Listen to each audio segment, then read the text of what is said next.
মহারাষ্ট্রে কৃষক আত্মহত্যার ঘটনা নিয়ে কেন্দ্রীয় সরকারকে তীব্র আক্রমণ করছেন কংগ্রেস নেতা ও লোকসভার বিরোধী দলীয় নেতা রাহুল গান্ধী। বৃহস্পতিবার সামাজিক যোগাযোগ মাধ্যম এক্সে দেওয়া এক পোস্টে তিনি অভিযোগ করেন, দেশের কৃষকেরা ঋণের ভারে দিশেহারা হয়ে আত্মহত্যা করলেও প্রধানমন্ত্রী নরেন্দ্র মোদী নিজের প্রচারেই ব্যস্ত।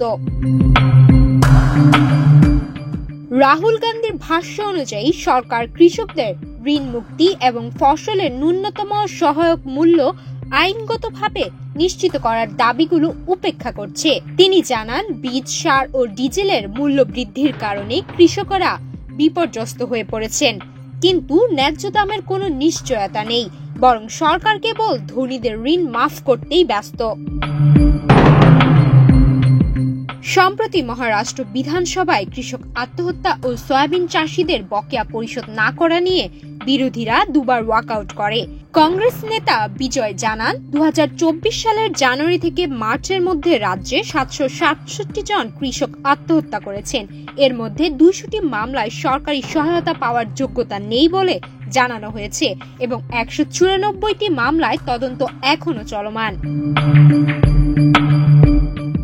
একটি সংবাদ প্রতিবেদন শেয়ার করে রাহুল বলেন, 767 জন কৃষকের আত্মহত্যা শুধুই সংখ্যায় সীমাবদ্ধ নয়, এটি 767টি পরিবারের ধ্বংসের গল্প। প্রতিদিন কৃষকেরা দুশ্চিন্তায় ডুবে যাচ্ছে, কিন্তু সরকার নীরব দর্শক হয়ে আছে।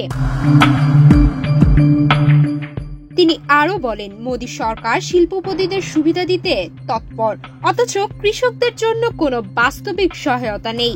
রাহুল গান্ধী উল্লেখ করেন, একই দিনে অনিল আম্বানির 84,000 কোটি টাকার প্রতারণার খবর সামনে এসেছে, যা নিয়ে সরকার নির্বিকার। রাহুলের এই বক্তব্যের জবাবে পাল্টা প্রতিক্রিয়ায় বিজেপির আইটি সেল প্রধান অমিত মালব্য এক্সে একটি চার্ট শেয়ার করেন। সেখানে দাবি করা হয়, মহারাষ্ট্রে কংগ্রেস এনসিপি জোট সরকারের 15 বছরে মোট 55,928 জন কৃষক আত্মহত্যা করেছিলেন। মালব্য বলেন, মৃতের সংখ্যা নিয়ে রাজনীতি করা নোংরা। রাহুল গান্ধীকে মুখ খোলার আগে আয়নার দিকে তাকানো উচিত। এই ইস্যুকে কেন্দ্র করে দেশজুড়ে কৃষক ও রাজনৈতিক মহলে নতুন করে বিতর্ক তৈরি হয়েছে।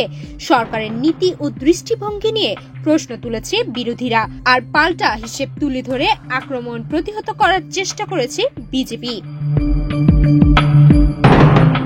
সুমাইয়া মিতু, বাংলাদেশ প্রতিদিন।